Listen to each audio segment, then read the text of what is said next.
અમે અત્યારે મહુવા નગરપાલિકાની અંદર એક રજૂઆત કરવા માટે ચીફ ઓફિસર સાહેબ અહીં હાજર નથી. એને ફોનથી મેં રજૂઆત કરી તો સાહેબ એવું કીધું કે અમારા પ્રતિનિધિ તરીકે તમને હવે તમારી પાસે અમને મોકલ્યા છે. તો અમારી મહુવાની જે રજૂઆત જે છે એ તમને સંભળાવી દઉં. થોડા સમય પહેલા મહુવા નગરપાલિકાના ગેરેજમાંથી એક ટ્રેક્ટરની ટ્રોલીની ચોરી થઈ હતી.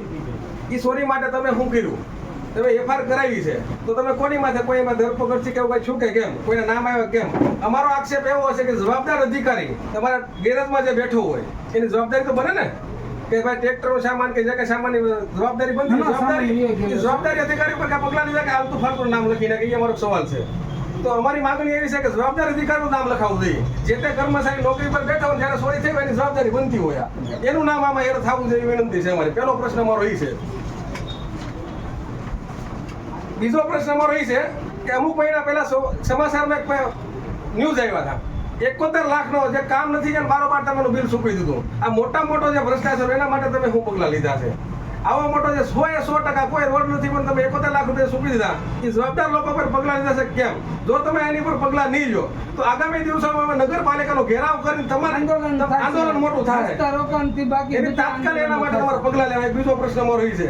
ત્રીજો પ્રશ્ન અમારો છે કે મહુવા નગરપાલિકાની અંદર જે હદની બહાર મહુવા નગરપાલિકા ઓછી વિસ્તાર જે છે ભવાનીનગર હોય, કિસાન સોસાયટી હોય કે મહેંદીબાગ કે વંડરબાગ એ 32 જેટલી સોસાયટી મહુવાની છે જે વર્ષોથી મહુવાની હદની બહાર છે નગરપાલિકાની બહાર. તમને અનેક વાર રજૂઆત કરી, કેટલી વાર લેખિતમાં કરી છે, આંદોલન કર્યા છે તો કેમ આજ સુધીમાં કોઈ આગળ પગલાં લીધા નથી? કેમ તમારી કોઈની મેલી મુરાદ છે?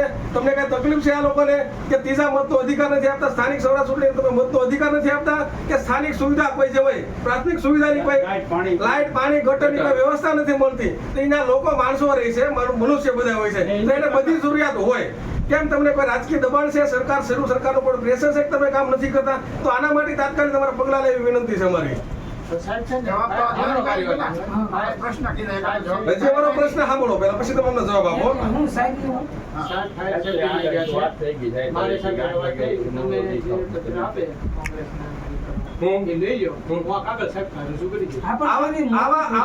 આવા કાગળ અમે અનેક વાર આપેલા છે.